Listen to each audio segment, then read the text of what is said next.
that guy myself, but I've lost quite a bit of weight because I was lost 4 stone. I was always quite heavy, but I was never heavy enough that I had to go around Asda in one of the mobility scooters. But I always was. I've gained a lot of confidence because of it, and I never used to be able to walk about with my top off, but I do it quite a lot now. But I think I might have took it a bit far when I turned up to my grand's funeral with just a wee bow tie, like a wee Chippendale. And I definitely took it too far when I started bench pressing the coffin. He's not laughing, but I got my hole that night. The coffin was a bit cramped and she'd went a bit cold, but your hole's your hole.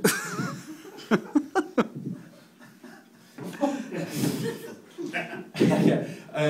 I used to go to uni. I used to study politics. It's quite ironic that it took me going to study politics to find out that I don't really like politics. So I left and I started doing a degree in psychology, and it was too hard, and I left that as well. And I know what you're all thinking. Well, I don't. I think that was the problem. But I started getting a lot of free time in my hands now. Well, since I left, like I went for just leaving and then I got a job. But in between that, a lot of free time, and I started watching documentaries. I watched one about how to build a time machine. That's an hour of my life I'll probably get back. But I started working in a supermarket, and it's only when I started working in a supermarket I realised how much I hate people and how stupid they are. And there's 2 guys we work with, they're always fighting. And one of the guys, his supervisor, came up to him and says, "You two will need to stop fighting because you're going to end up sacked." And he turned around and went, "Who's the 3 years?" But he came out to me one day after he'd been fighting with the other guy, and he looked quite upset, so I asked him what was wrong. He says, "I've just been fighting with Kenny again." And I says, "And what happened?" And he says, "Oh, he said something to me that you can never say to somebody."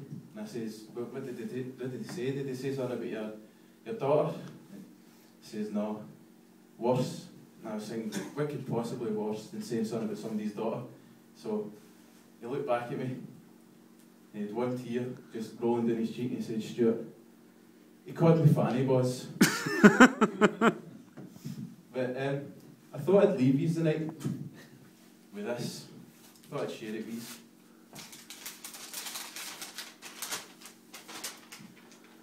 I'm writing this letter to you to let you know I've moved on. I suppose you heard that I hadn't been doing well since we broke up.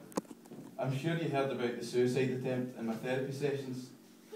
No one has ever made me feel the way that you did, and I fear no one ever will again.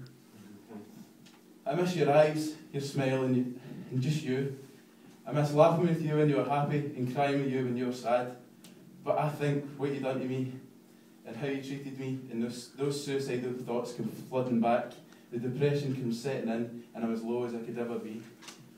But I've moved on, and I just felt you should know anything that happened between us is in the past, and I'm looking forward to my future again.